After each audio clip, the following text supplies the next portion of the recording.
Good morning प्यारे बच्चों। कक्षा 11 के रसायन में हाइड्रोकार्बन के अंतर्गत एल्कोनों का हम लोग अध्ययन कर रहे थे और अभी अध्ययन में समाप्ति की ओर हैं। जहाँ तक हम लोग अध्ययन किए और जो याद रखने योग्य था, जो आपके मन में आ गया होगा, भौतिक गुण में आपको याद रखना है एल्केनों का गलनांक। फिर याद दिला दें आपको, एल्केनों का गलनांक अणुभार वृद्धि के साथ बढ़ता है, लेकिन निकटवर्ती सम कार्बन संख्या वाले एल्केन का गलनांक विषम कार्बन संख्या वाले एल्केन की तुलना में अधिक होता है। तो इसका जिग जैग वृद्धि होती है, पहले बढ़ता है फिर घटता है, बढ़ता है घटता है। ये आपको याद रखना है। इसका क्या कारण है, इसकी व्याख्या हो चुकी है। रासायनिक गुण में आप जान पाए कि एल्केन बहुत कम क्रियाशील हैं और विशेष परिस्थितियों में प्रतिस्थापन अपक्रियाएँ ये देते हैं। प्रतिस्थापन अपक्रियाओं में हैलोजनीकरण, नाइट्रीकरण, सल्फोनीकरण क्या है आप जान पाए। आपको याद रखना था समावयवीकरण, जिसमें आप जान पाए कि कार्बन संख्या 4 या अधिक वाले एल्केनों को निर्जल एल्यूमिनियम क्लोराइड उत्प्रेरक की उपस्थिति में 300 डिग्री सेल्सियस ताप तक गर्म करें तो इनके समावयवी प्राप्त होते हैं।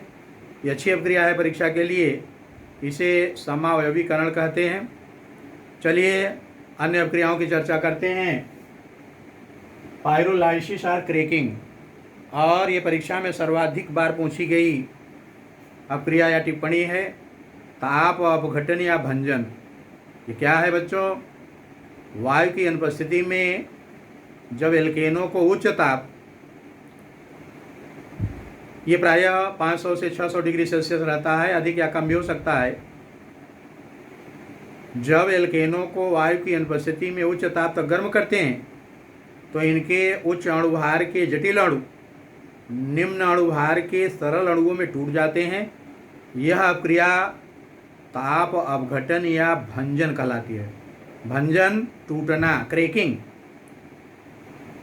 कुछ उदाहरण देख लीजिए, जैसे मेथेन है और मेथेन को वायु की अनुपस्थिति में 1000 डिग्री सेल्सियस ताप तक गर्म करें तो यह कार्बन ब्लैक और कार्बन और हाइड्रोजन में टूट जाता है। यह मेथेन का भंजन है। एथेन को वायु की अनुपस्थिति में 500 डिग्री सेल्सियस ताप तक गर्म करें तो यह एथिलीन और हाइड्रोजन में टूट जाता है। प्रोपेन को 600 डिग्री सेल्सियस ताप तक वायु की अनुपस्थिति में गर्म करें तो इसके भंजन से प्रोपिलीन और हाइड्रोजन, एथिलीन और मेथेन, इन चारों का मिश्रण प्राप्त होता है। अगर ये प्रोपिलीन में टूटा तो हाइड्रोजन निकलेगा, यदि एथिलीन में टूटा तो मेथेन निकलेगा। इस तरह से इन चारों का मिश्रण प्राप्त होगा प्रोपेन के भंजन की क्रिया में। अगली अपक्रिया है कंबस्चन, दहन।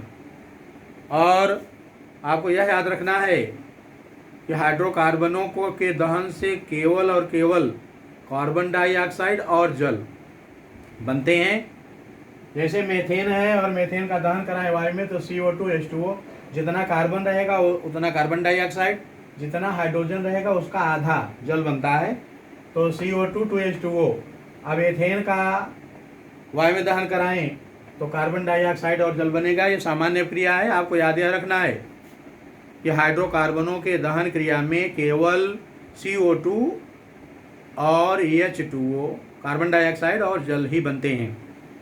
अगली अपक्रिया है जो परीक्षा के लिए काफ़ी अच्छी है, रिएक्शन विद वाटर, जल से क्रिया। रिएक्शन विद वाटर, ये बहुत बार पूछी गई है कि कैसे प्राप्त करोगे मेथेन से संश्लेषित गैस, सिंथेटिक गैस। तो प्यारे बच्चों इसे याद रखिए, जब मेथेन को जलवाष्प, मेथेन और जलवाष्प के मिश्रण को, मेथेन और जलवाष्प के मिश्रण को निकेल उत्प्रेरक पर 800 डिग्री सेल्सियस ताप पर प्रवाहित करते हैं तो कार्बन मोनोऑक्साइड और हाइड्रोजन का मिश्रण प्राप्त होता है, CO+3H2। इसी को कहते हैं, ये पूरा है संश्लेषित गैस, संश्लेषित सिंथेटिक गैस। तो प्यारे बच्चों, इसी के साथ एल्केन अध्ययन में समाप्त हुआ।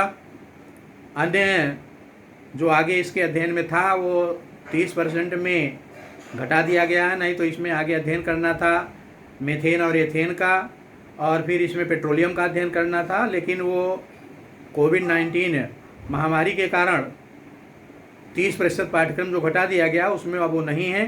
एल्केन में केवल इतना ही अध्ययन करना था जो समाप्त हुआ। प्यारे बच्चों, आपको याद रखना है कि हाइड्रोकार्बन जिसकी अध्ययन की शुरुआत हम लोग किए हैं, ये पूरे 11th के रसायन में सबसे महत्वपूर्ण खंड है। क्यों? क्योंकि अन्य सभी खंडों के लिए किसी के लिए 4 अंक, किसी के लिए 5 अंक, किसी के लिए 6 अंक, किसी के लिए 7 अंक दिए गए हैं, और ये इकलौता खंड है जिसके लिए 8 अंक निर्धारित हैं। इसके तैयार कर लेने का अर्थ हुआ कि 8 अंक का आप तैयार कर लिए। जब आप एल्केन, एल्कीन, एल्काइन तीनों का अध्ययन कर लेंगे तो 8 अंकों का अध्ययन समाप्त हो जाएगा। तो एल्केन आज अध्ययन में समाप्त हुआ, इसे आप अनिवार्य रूप से तैयार करें, लिख कर, पढ़ कर। और अब आगे अगले वीडियो में हम शुरू करेंगे हाइड्रोकार्बन के अंतर्गत ही दूसरी सजातीय श्रेणी एल्कीन का, उसके बाद एल्काइन का अध्ययन करेंगे। आज यहीं तक, धन्यवाद।